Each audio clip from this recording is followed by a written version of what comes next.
दोस्तों, आज हम बात करेंगे मराठा रिजर्वेशन इन महाराष्ट्र के बारे में। सुप्रीम कोर्ट ने दोस्तों बुधवार को एक अहम फैसला देते हुए महाराष्ट्र के अंदर मराठा समाज को जो आरक्षण 2018 में दिया गया था उस पर रोक लगा दी है। महाराष्ट्र में मराठा समाज को लेकर एक दशक से आरक्षण को लेकर मांग चल रही थी। 2018 में इसके लिए राज्य सरकार ने एक कानून बनाया और मराठा समाज को नौकरियों में तथा शिक्षण संस्थानों में 16% आरक्षण दे दिया। किंतु 2 जून 2019 में बॉम्बे हाई कोर्ट ने इसे कम करते हुए शिक्षा में 12% और नौकरियों में 13% आरक्षण फिक्स कर दिया। हाई कोर्ट ने इस बारे में कहा कि अपवाद के तौर पर राज्य में सुप्रीम कोर्ट द्वारा निर्धारित 50% आरक्षण की सीमा को भी पार किया जा सकता है। किंतु इस फैसले को बाद में सुप्रीम कोर्ट में चैलेंज किया गया। यह मामला सुप्रीम कोर्ट में गया तो इंदिरा साहनी केस का हवाला देकर 3 जजों की बेंच ने इस पर रोक लगा दी। साथ ही कहा कि इस मामले में बड़ी बेंच जो है बनाए जाने की आवश्यकता है। यानी कि जैसे 3 जजों की बेंच ने इस पर फैसला दिया है तो अब इस पर कोई अगला फैसला करने के लिए 3 से ज़्यादा जजों की बेंच जो है काम करेगी। आइए जानते हैं असल में इसका इतिहास क्या है। 1991 में पीवी नरसिम्हा राव के नेतृत्व वाली कांग्रेस सरकार ने आर्थिक आधार पर सामान्य श्रेणी के लिए 10% आरक्षण देने का आदेश जारी किया था। इस पर इंदिरा साहनी ने सुप्रीम कोर्ट में उसे चुनौती दी थी। इस केस में 9 जजों की बेंच ने कहा था कि आरक्षित सीटों स्थानों की कुल संख्या उपलब्ध स्थानों के 50% से अधिक नहीं होनी चाहिए। यानी कि रिजर्वेशन की जो सीमा है, मान लीजिए 100 लोगों की कोई भर्ती है, उसमें 50 से ज़्यादा रिजर्व कैटेगरी के लोग भर्ती नहीं हो सकते। संविधान में आर्थिक आधार पर आरक्षण नहीं दिया गया है। अब इस आदेश की समीक्षा होने की बात कही जा रही है। इंदिरा साहनी केस में 9 जजों की बेंच ने यह फैसला सुनाया था। हम आपको बता दें कि अगर इंदिरा साहनी केस को रिव्यू करना है तो उसके लिए 11 जजों की संवैधानिक बेंच की ज़रूरत होगी। अब मराठा समाज के आरक्षण पर जो रोक लगा दी गई है, अब इसमें आगे क्या।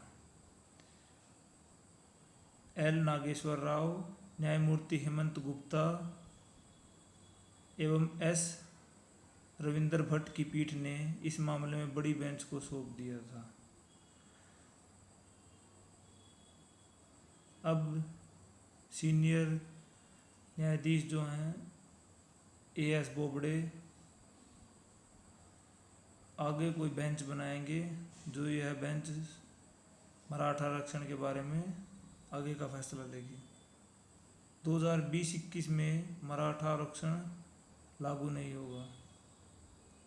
मतलब कि जो 2020-21 में किसी भी सरकारी आवेदन के लिए या फिर शैक्षणिक संस्थानों में जो भर्तियां निकलेंगी उसमें जो मराठा आरक्षण 2018 में दिया गया था वह अब लागू नहीं होगा।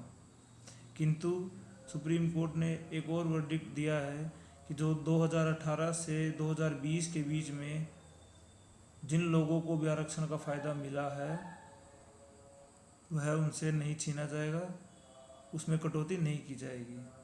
किंतु 2020 के बाद, अभी 2020 से कोर्ट का वर्डिक्ट आने के बाद जो भी भर्तियां निकलेंगी उसमें यह लागू नहीं होगा। क्या सिर्फ और सिर्फ महाराष्ट्र में ही 50% से ज़्यादा आरक्षण है? देखिए दोस्तों, ऐसा नहीं है। केंद्र ने संविधान में संशोधन कर आर्थिक आधार पर 10% आरक्षण दिया था। किंतु उससे पहले ही तमिलनाडु ने सरकारी नौकरियों और उच्च शिक्षा संस्थानों में 69% आरक्षण दे रखा है। जब यह मामला सुप्रीम कोर्ट में गया तो तमिलनाडु सरकार ने कहा कि यहाँ की 87% आबादी पिछड़े तबकों से है। हरियाणा विधानसभा में भी जाटों के साथ साथ 9 अन्य समुदायों को 10% आरक्षण दिया गया था, किंतु इसे भी जब सुप्रीम कोर्ट में चैलेंज किया गया तो इसे निरस्त कर दिया गया। इससे राज्यों में कुल आरक्षण प्रतिशत 67 होता था, किंतु सुप्रीम कोर्ट में जब हरियाणा का मामला गया तो इसे रद्द कर दिया गया। सुप्रीम कोर्ट के मराठा आरक्षण रद्द करने से पहले मराठा रिजर्वेशन लगभग 65% तक पहुंच गया था, किंतु अब यह आरक्षण रद्द करने के बाद वापस से 49.5 तक रह गया है। हम आपको बता दें कि तेलंगाना, आंध्र प्रदेश और राजस्थान परस्पर 62%, 55% और 54% के साथ इस सूची में बने हुए हैं। इस तरह 7 राज्यों में 50% से अधिक रिजर्वेशन दिया गया है। वहीं 10 राज्यों में 30 से 50% तक आरक्षण लागू था। दोस्तों, अगर आपको हमारी वीडियो हेल्पफुल लगी तो वीडियो को लाइक ज़रूर कीजिए और हमारे चैनल को सब्सक्राइब ज़रूर कीजिए। Thank you.